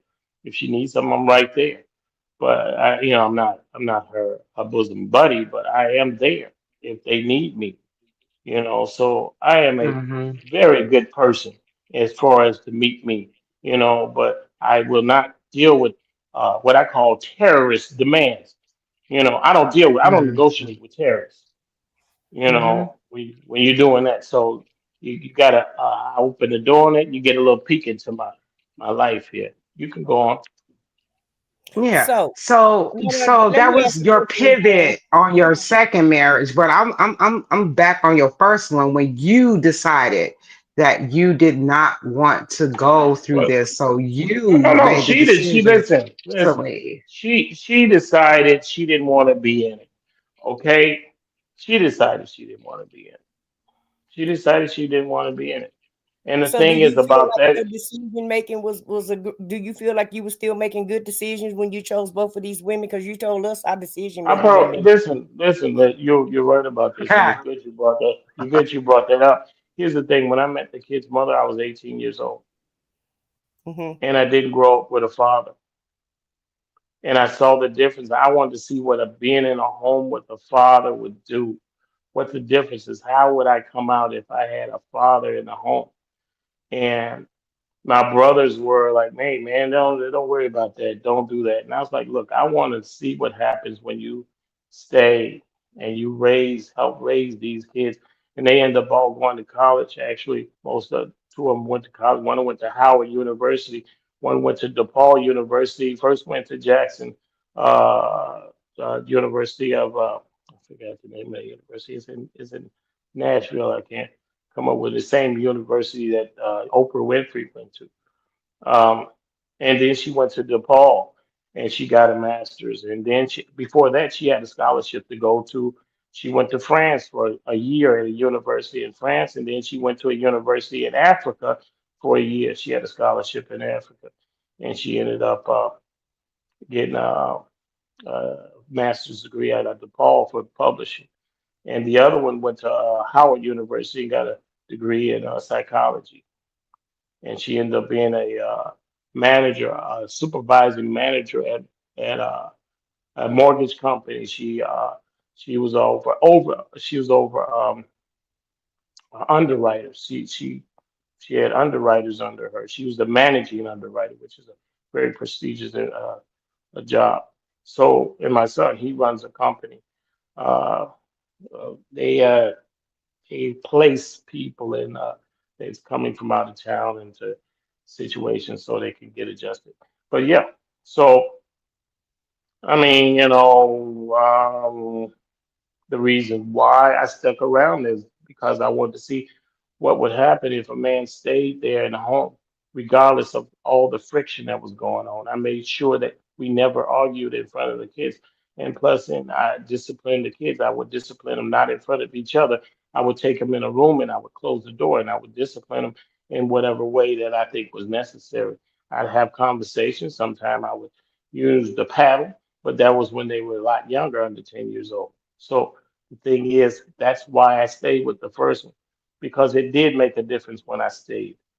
I could, by God's grace, they turned out to be great people. They're my best friends.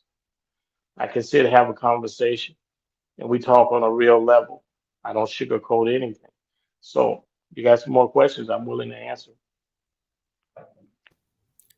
So no, so I'm still waiting on you to tell me if your decision making was great. So you My felt like decision, my yeah, decision making at 18 years old was not very well. okay. Okay, at 18 years old, you make a Right. decision with a teenager. A teenager, I was a teenager, a child, and I wanted to be a man. So I made a man-sized decision with childlike experiences. So what Okay. you think is going to turn out? But actually, I did understand that. I wanted to see what a child, how children would turn out with a father. Even at Mhm. 18 years old, I made a grown-up decision and I Okay. paid for it. And the thing is that I sacrificed for that. And they asked me, will I do it again? Yes, I would. I do everything the same way. Even on the second marriage, I do everything the same way.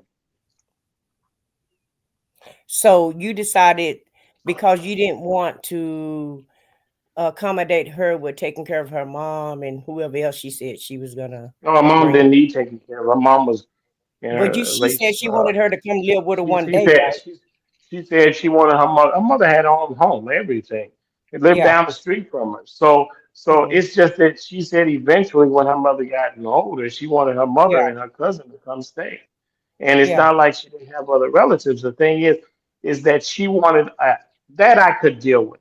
But when you want a bigger home, and we have a home now, we had a home, but you had 3 bedrooms, 3 or 4 bathrooms, and all of these things going on for two people. And you telling me you want a 6 bedroom house and you want a huge backyard, you want all these expenses, and then that house would actually double, and then the grass cutting and all the maintenance and everything would go on me Yeah. because my wife did not cook, clean, or wash dishes.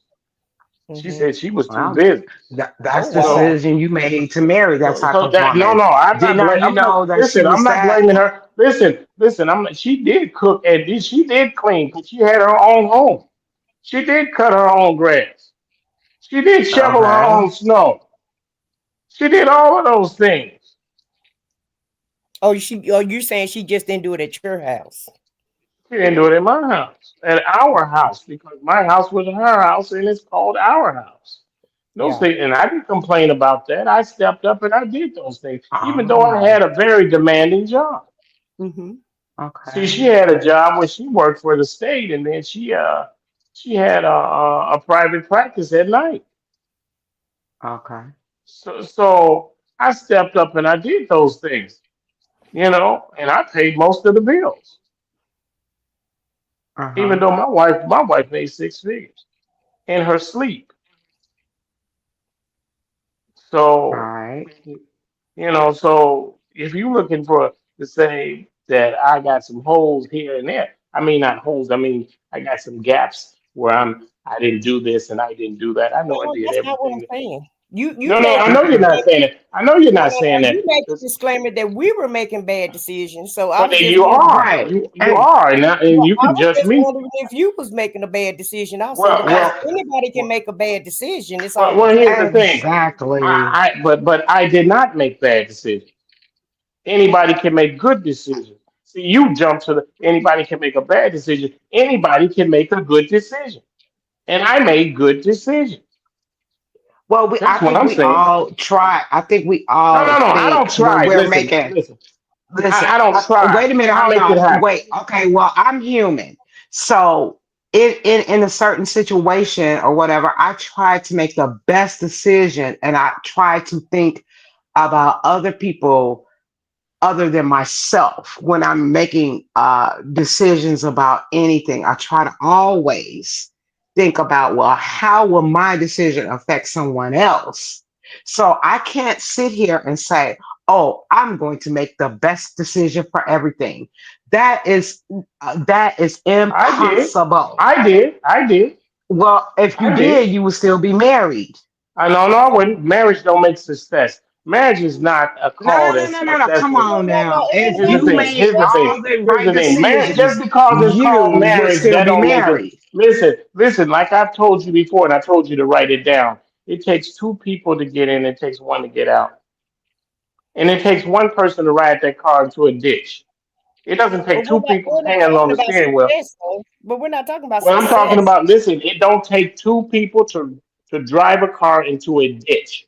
Sometimes it takes one person to sabotage a marriage. It takes one person to drive a car into a ditch. And Okay, to so say what that you're two saying people, is that you made all the right decisions yes, and I she just did. screwed it all up. Yes, I And did. Yes, I did. you knew everything. You made all the right decisions I and did. she just I screwed did. everything up.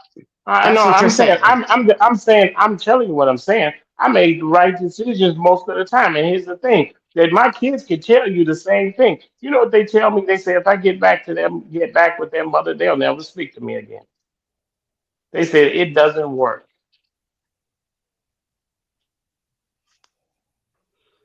Well, I And feel like I have two daughters. I have two daughters, and I'm gonna tell you something. And their mother was great, was a great mother for them. And I'm gonna tell you like this: I have a daughter. One daughter doesn't have any kids. I have a daughter that has kids, and I'm gonna tell you something. She's the best mother I've ever seen, I've ever heard of in my life. She's married. She's the best wife, the best mother, the best person I ever met.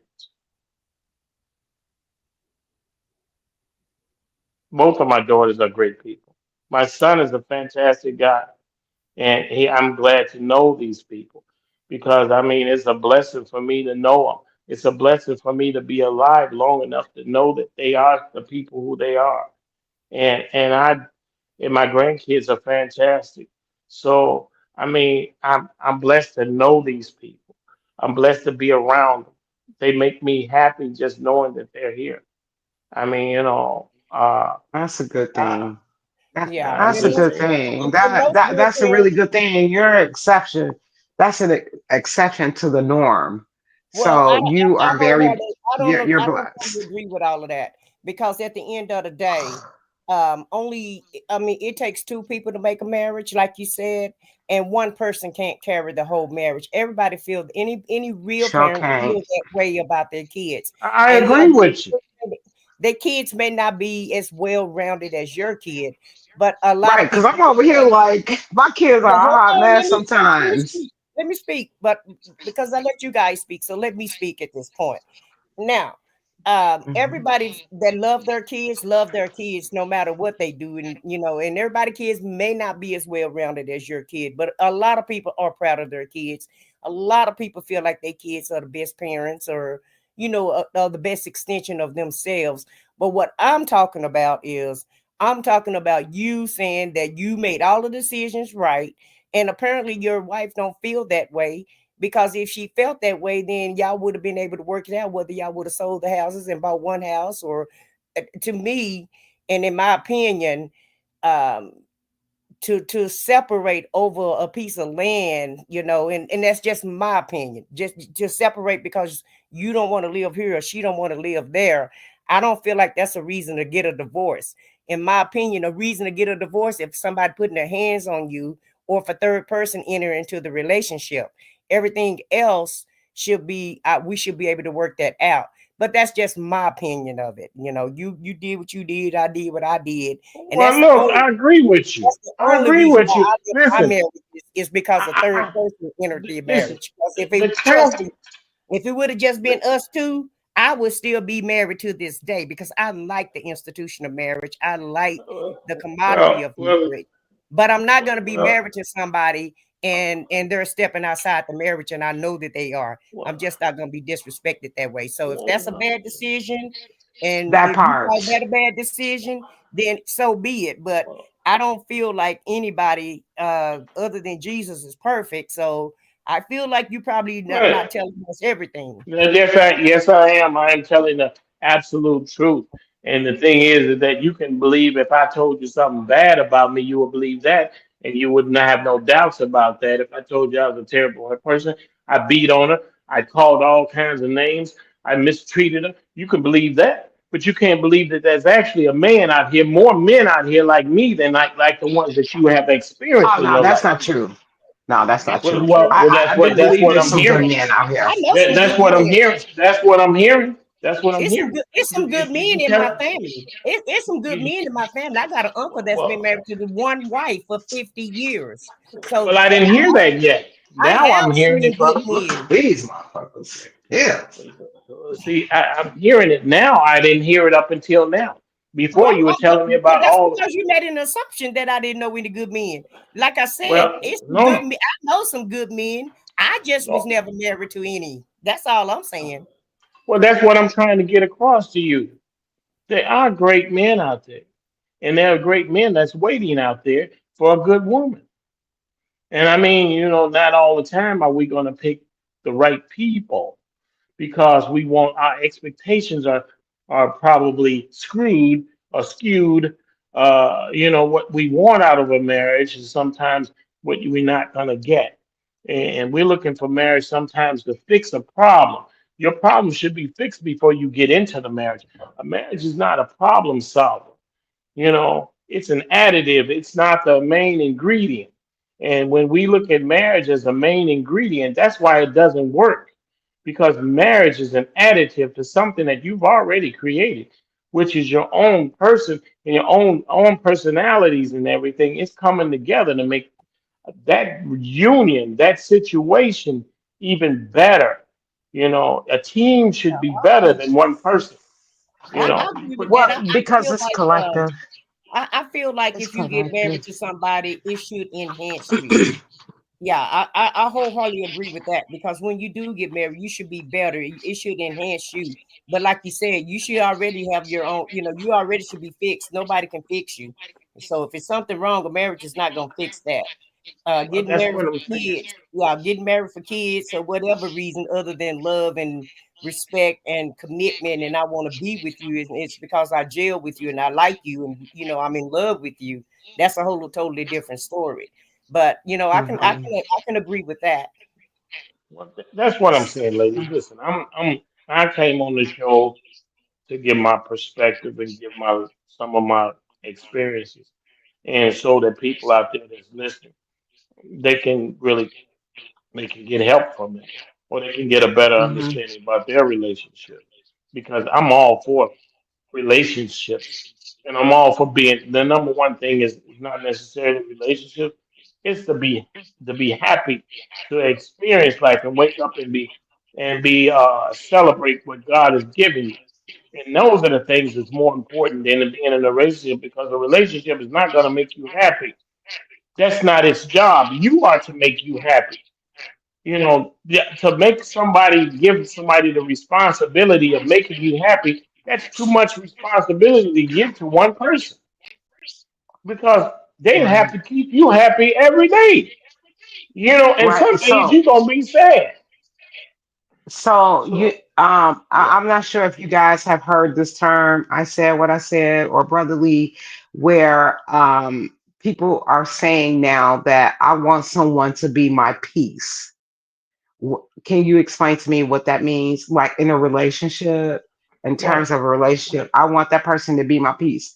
Me personally, I would just say real quick that they can go ahead on with that, because you cannot expect another human to be your peace. You have got to have some peace in your own life to even shine peace to someone else. So what do you guys think about that? Where they're saying now that that's the end thing to say, and people are really believing that. Like your life is in turmoil, but you want someone to come in to be your peace. How can another human being be your peace if you can don't I say have no something real quick? peace already? Hmm. I'll say something real quick. So sister said, now the thing is that a person can't. I'll tell you me, uh, I have peace Hold on, already. something echoing, guys. Yvonne, let's go on mute while he's talking so that the audience can hear it and it won't echo. Well, thing is, I come into any relationship, any situation with peace already. I have peace. Nobody brings me any peace. The thing is, I wake up, man. It's nice thing here. I have peace. The thing is, if when I get into a relationship, the one thing is I tell that person is keep the peace. We're peacekeepers here. We come in here with peace. Let's keep the peace. I'm not searching for anybody to bring me some peace and some understanding. Just let's keep the peace. We already have peace. See, that's the thing. I'm not searching for anybody to, and I think most men, and I can speak for a lot of men, a man would tell you that he just wants peace. He already has it. He just wants peace. He just wants you to keep the peace. And a woman, most women, okay, they want the guy to be their best friend. And I'm gonna tell you about this too. They want the guy to be, they say, he's gonna be my best friend. He's gonna be that person. And I'm gonna tell you like this, that's not gonna happen. Because that job, and I'm gonna tell you, I tell people this all the time, that best friend has already been taken. That job of being the mother that job has been filled. All those jobs have been filled before he gets on the scene. So he can't take those jobs from people that's already have those jobs. When you give that job to your husband that's not used to having that job has been taken away from somebody else in your life and given to him. He's not qualified to have that best friend. He's not qualified to be your mother. He's not qualified to be your father, or that confidant. He's not qualified because he's not going to listen to some of the things that you only tell your truly best friend, because he will judge you just like you will judge him, because he'll say if he truly opened up to you like he was doing a confessional in a Catholic church where you get in that little booth and he's telling you all the things and all the things that he thought about and she thought about and all this.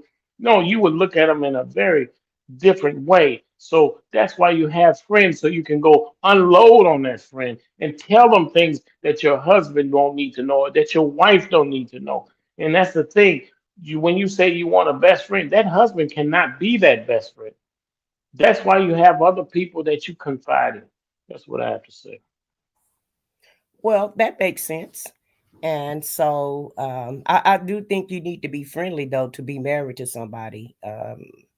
You don't have to be your best friends, but I think I feel like you should be friends. Now, as far as the peace go, I don't understand that because you should already be peaceful when like he said, you should have peace within yourself.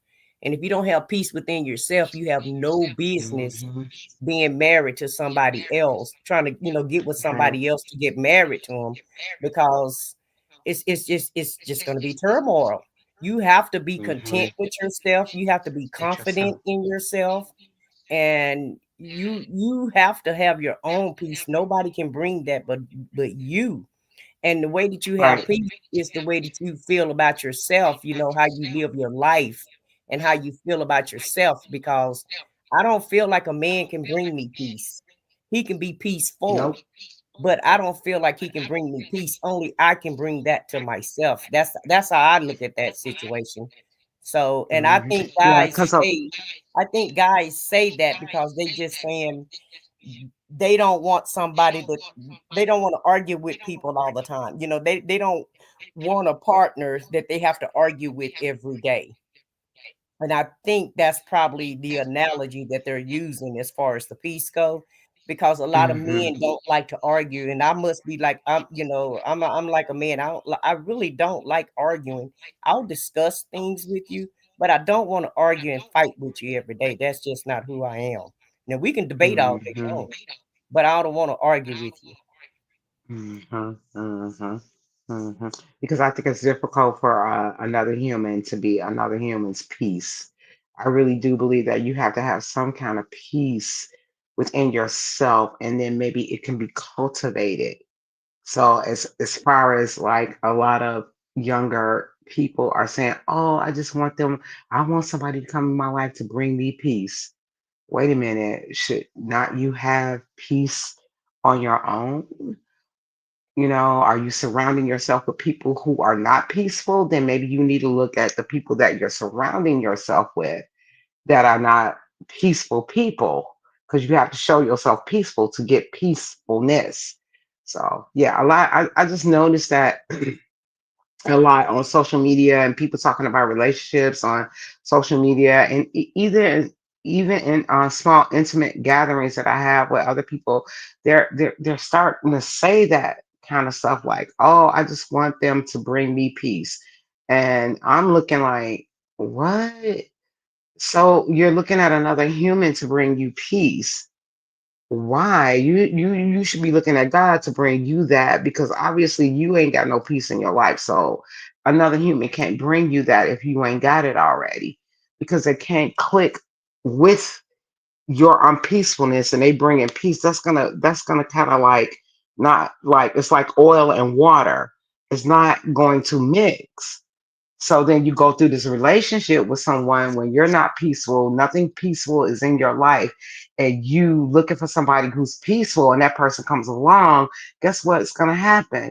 You're you're more than likely gonna make them unpeaceful, and so now you're in this relationship, right, where nothing is peaceful. So yeah, I was just wanting to know you guys' thoughts on that. Yeah, I feel like you have to be peaceful within yourself. Nobody can bring that to you. And that's just my opinion on it. But I wanted to ask you guys, both of you guys, if you're in a relationship, what do you bring to the relationship? Oh, you. Me, I'll just go ahead. Well, well, I would say, well, I don't know what that means by me, but I would say whatever is needed, that whatever both you feel each other needs in the relationship to be a relationship. See, if you bring the same thing, then it won't last. Don't bring the same thing to the table. It's like two people bringing two turkeys at the dinner. You're like, well, dang man, you could have brought some greens. So bring something that I need to the table. Don't bring the same thing. And that's the thing that I would look at. It's some things that need it from each other that the other don't have, and that's the reason why they get together. Is because, I mean, sex is a part of it. Can you say sex on the nighttime? Oh yeah, yeah, yeah. You can say six on the night show. Oh, okay, okay. Sex is here's the thing. We're gonna touch on this subject. I don't know how much time you got left, But How much time as we want. This the night show. We don't have no time frame. oh well, I'll speak on this for a minute. Now, ladies, men get together, get into a marriage or a relationship because it's a part of it is sex. For a man, and I'm sure the woman says that she's into it for that reason too. One of the things that they're into it, but a man is thinking that this is what a lot of men are thinking, that when part of it is that he's gonna have sex, not every day, he ain't gonna be like a rabbit or something, but he feels he doesn't have to don't have to travel anywhere to have sex. Now it's right there. That's one of the reasons. I mean, but and a woman knows this, so she uses sex to manipulate him. And a lot of brothers will tell you this. They'll tell you. If you just ask a man, he'll tell you. And he'll say she uses it to manipulate him. If she's not in a good mood or she's not having, if he didn't do something that she asked him to do, she's not going to do it. He's not going to not going to not give him sex because you have sex. You don't give one person sex and the other person is getting nothing, no enjoyment out of it. Now, if you're in there and you're not getting any enjoyment out of it, then you're in the wrong relationship. But the thing is, men lay there, countless amount of men, and I talk to a lot, and most all the men that I know, all of them, every last one of them I've spoken to have said that she uses that to control him. She'll say, I'm not in the mood. But before they get together, before they cohabitate, he can get as much sex as he wants. Men have said, man, I got more sex when I was dating her than I was in a relationship. When you marry, you get less sex. And most men will tell you, you get less, you don't get more. It doesn't That's remain not maintain. true. That's a fact. Ask the men. Ask them. If they tell you, they'll That tell you is the truth. not. Okay then. If you don't believe it, then you don't believe it. But that's a fact.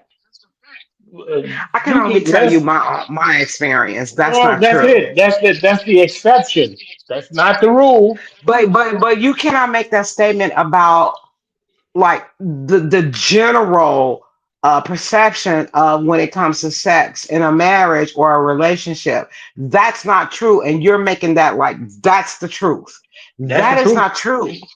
That No, is it's true. not. By whose Ask standards? any By tomorrow, yours? tomorrow, tomorrow when you see a man, ask him. He'll tell you. That's the truth.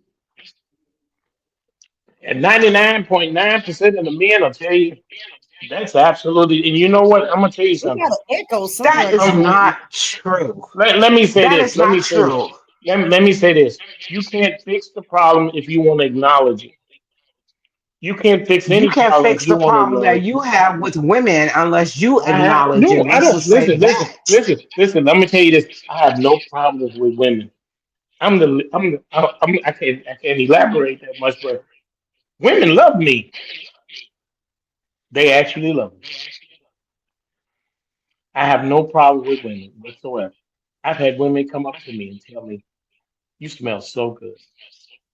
They say, "Brother, I like the way you dress."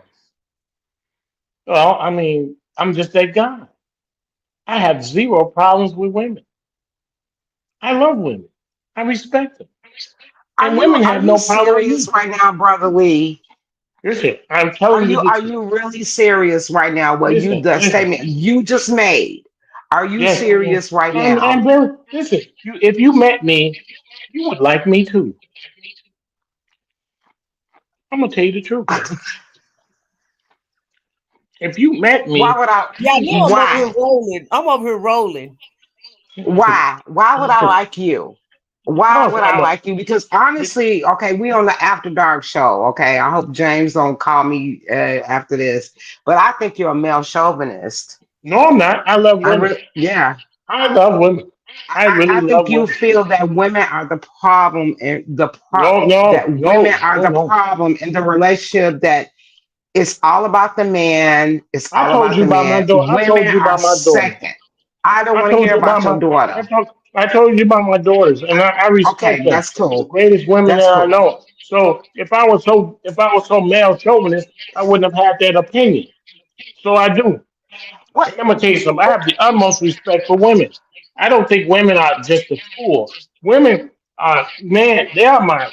I can't do it. If I'm in a relationship, I want to have a woman there. Yvonne, mute your mic while he's talking because it's echoing. I want the audience to hear what you guys saying. Listen, I'm just saying that. Listen, I respect women. I do. And anybody that knows me know I do. You don't know me, so that's why you're saying what you're saying. I respect women. I have a great amount of respect for women. And women can see that when they know me. Every woman that ever met me who like me, they love to be around me. They love talking to me, because I don't sugarcoat anything. And I tell them I'm not a male chauvinist. I don't lean men's way or women's way. I just go this way. And let me tell you something. I want to meet some. I want to continue to know women, continue to be around women. I mean, that's the thing is that if you met me, you would understand that I am one of the biggest advocates for women. Like I apologize if you listen to that show one time recently when after the election, I made an apology to the women for how men behave, and I told them I was ashamed of how men behave.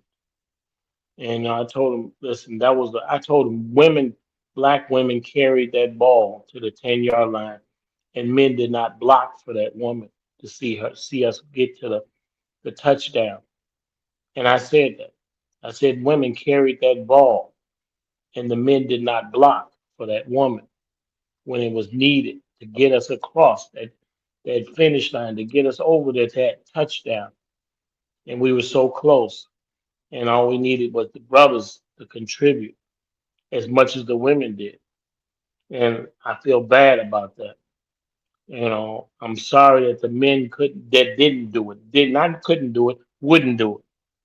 And that's the thing. I apologize for that. I was the first person to stand up and say, I'm sorry. I'll let you speak, sister.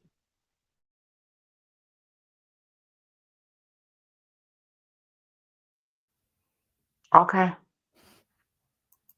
I still say what I say. I think you're a male chauvinist. I think that you feel that women are the issue and why relationships fail. From what I've heard you say out of your mouth, it's like you feel that women are the reason why all relationships fail. Never have I said heard you say on this topic that it was our fault, it was my fault, or I did something wrong. You said on right here on this show that it was the woman because you made all the right decisions, you did all the right things, you took it, you kicked the field goal to win the game, despite that the woman did I four was just talking about touchdowns. mine. I was just talking about me. Just me. I wasn't talking about Right, all that's men. what I'm saying. I'm talking about you, you, Yeah. you, right, Yeah. you. Right, Yeah. you. So you made all the decisions. None of the decisions that she made in the relationship made a difference because I didn't say she none had of all these emotional things in her head. She was all no. emotional, and you She all do wanted all these emotional things, but men do all the right listen, decision making. That's what I heard. I said she wanted a bigger house and we didn't need a bigger house. I didn't need another 30-year mortgage. That's insane to me. To say I'm almost finished paying for this house and you want to get back into debt for 30 more years. That would make me almost over 90 years old. Hmm. That didn't make any sense. So if you telling me I'm a bad person because I'm a chauvinist because I said I didn't want to get into another Mm-mm, 30-year mortgage, I'll be a mm-mm. chauvinist. I'll be a bad Mm-mm. person No, because no, no, that's not what I'm saying. That's not what I'm saying, sir. That's not what I'm saying. But you cannot make that blanketed that blanketed statement that we as men do everything right, but it's you all with y'all long I lashes, didn't say y'all that. I didn't say wigs, that. and all I that did say that. I did crap. say that. I did say that. Yeah. And you know what? You know what? If I had more time to be with you ladies, I could really get deep into that, and we could fix that problem tonight. But we're gonna have some time in the future We got that time. Go but ahead and fix it. I don't have time. But I would like to fix this Okay, problem brotherly. because we can fix all of this. You haven't went to a topic that I'm running away from. I want to talk to all you ladies. I think I can help y'all. Honey, mute your mic while he's talking, Yvonne. I can think I can help you because there's some things that we can straighten out about all of this. See, you think well, your point of view on what talking about the lashes and the nails and all of that stuff. That takes a little time to clear that out, to unravel what has been done. And I don't want to do it in a short period of time. I think we should get together and do this again on another show where we can really dive deep into it and I can really make a point about this. And you could tell me how you feel about it because I really want to know. So, but I'm going to leave you, ladies, because I have another engagement. But I would love to come on again and just let me know when, and I'll be back. We'll be back We Tuesday. love you. We love you, I love, brotherly. I Know love you that. too. And Yes, Lee, indeed. Lee, I have Yes, to. definitely. I just want to say this. You guys mute your mic. Um, I have talked to Lee off the air, and Lee is a different person off the air. He really is, and he really is. You can tell. I can tell that he's like me. He just say, what he feel like is right, and he's very opinionated. Let me just put it that way. And I'm opinionated, but he's also uh let's put it like this. He's a considerate person, but he feels the way he feel and he think the way he think, as we all do. But I also seen a softer side of Lee. So he's not all um he's not this big bad wolf that that the audience think he is. And I just want to put He's that mean. he's not mean, he's just frank. I'm a Just frank. different kind of He guy. I mean. know I'm different. I know I'm different. I know I'm different. He's I was told. different. Yeah, you I'm told, different but and you frank. I'm told by a lot of people that I'm different. I'm different, and that's what makes me who I am. But I love to talk further about this, ladies, and just pick another day, and I'll be Yeah, there. we'll be back Tuesday, Lee. We'll be back Tuesday. Okay, So all right, yeah, I do sounds the good. show every and we all can wrap it up. Yvonne and I'll talk a few more moments and then we'll wrap it up. But we do the show Tuesday night, Thursday night, and Saturday night at 7 p.m. So you more than welcome to come on the show and elaborate on your thoughts and tell us about these wigs and lashes and Oh fingers. yeah, we can talk about that. We can definitely get into that, and send me the link. Send me the link of today's show. Oh, don't you worry, I will. I'll send it to Yes. you. All right. Okay. Good night, ladies. And thanks for All joining right. us, Have a Lee. good evening. Tonight. Yes. Have a good one. Okay. Thank you, brotherly. Well.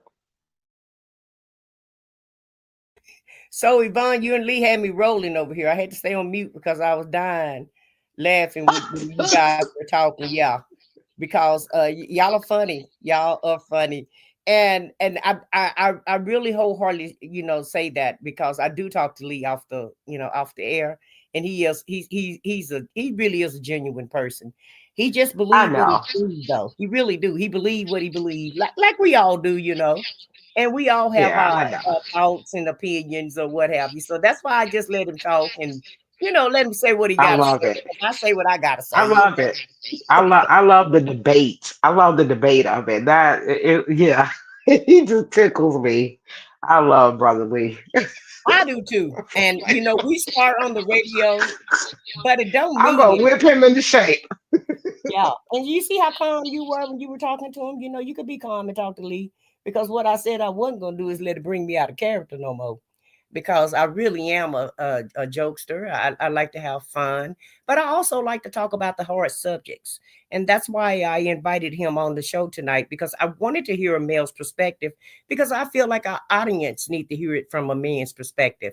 Women talk about this stuff all the time, and we know what we expect and we know what we bring to the table. But I also wanted to hear it from a man's point of view. I really wanted to get Mhm. Kane up here too to hear from a young man's point of view, but he said his internet was going out on him, bugging Mhm. out on him. Mhm. And so, next time we talk about this subject, I want to bring some young men on. And Dr. J said he's getting ready to retire and that he's going to be joining me in the night, in the evenings too. So I think this is Okay. going to be a great, yeah, I think this is going to turn out to be a great show once we can get all the players, on the field, Okay. and we all just, get in our positions and get on our base and go from there. But And just talk about it. yeah, Absolutely. yeah, This like, is a great platform. mm-hmm, Uh, Mag Media is a great platform for people to come together and talk about things and talk about the hard subjects. Because I know exactly. sometimes we can't talk about it, on the morning show, but the after dark show, we can really get into some some nuts and bolts about some stuff and just talk about stuff. So yeah, Exactly. I really appreciate this platform. It's a great platform where people can come in and express how they're feeling and come up with some solutions to stuff, be it political, on a relationship, basis, business, or anything. So yeah, I appreciate this platform so much. It's a great platform. Yeah, and Dr. J said he had a few more tricks up his sleeve. Um, you have to mute when I talk because I don't know what's going on. Sometimes your phone, I guess when it's on speakerphone, it echoes. Mine's do that. But Dr. J said he had a few more tricks up his sleeve. He wanted to teach me, and so I'm all about learning, girl. And so the more he teach me, the more I'm gonna learn, and the more I'm gonna try to be out, and putting out in the atmosphere what I learned from him, because I always feel that you're never too old to learn. And so that's why I like to hear everybody's perspective. I want to hear even just the perspective of North and South, because people in their different cultures, we think a different way in the South, and you guys, think a totally different way in the North, as far as relationships go, as far as mental health. Every subject that we talk about, it could be a stark difference because of the where we're located at in the country. You have more of a city bird's view, and I have a country bird's view of how things go. And when you mesh that together, you bring, you can mix together a great cake when you bring it all together, especially when the men, Absolutely. yeah, especially when the men decide to come on the show. And so I'm looking forward to Dr. J and to Lee and to Ryan if he want to join us, and whoever else, if it's anybody in the audience, even if you're listening to our replay, and if we said something that you agree with or you don't agree with, leave us a comment because we don't mind that. Um, I'm not gonna strike your comment down. I'm not gonna take it down. I like the engagement, and so if you're listening to us on a replay and you like something we said or whatever, leave your comment. You're more than welcome to do that.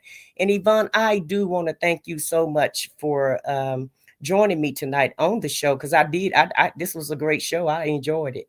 I really did. You I and did Lee too. kept me going. Yeah, yeah, yeah, y'all gave me a show tonight. I didn't even get to talk that much, and I don't mind because I do a lot of talking every day anyway. So just to sit back and just let you guys go back and forth and just to hear what you got to say, it was enlightening to me, and I did learn something from it.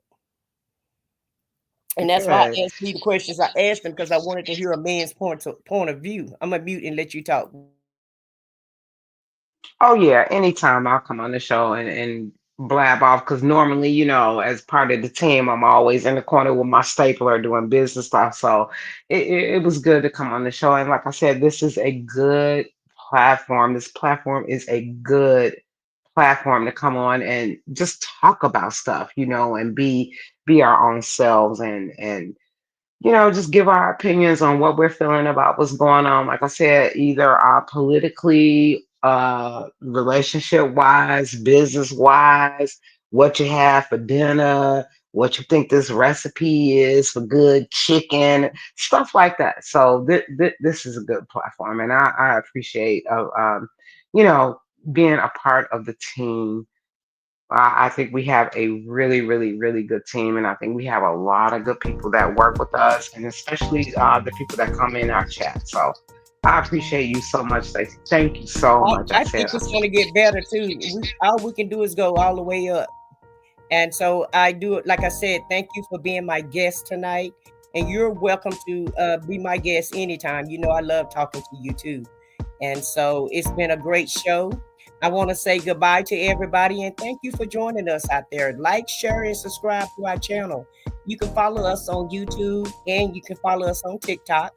And then follow us at WKRA 92.7 on Facebook. This is an extension of the Mac Man Morning Show with James Mack as the host, and I'm the co-host. I said what I said, and then Lee is our contributor.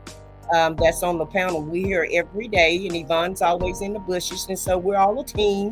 And we intend to, you know, be on the After Dark show just like we're on the morning show. So you guys take care. Have a great night, and we'll come back Tuesday at 7 o'clock. And join us Tuesday at 7 p.m. Like I said, we're here Tuesday, Thursday, and Saturday at 7 p.m. Have a great night, everybody, and thank you. Bye-bye. Bye-bye.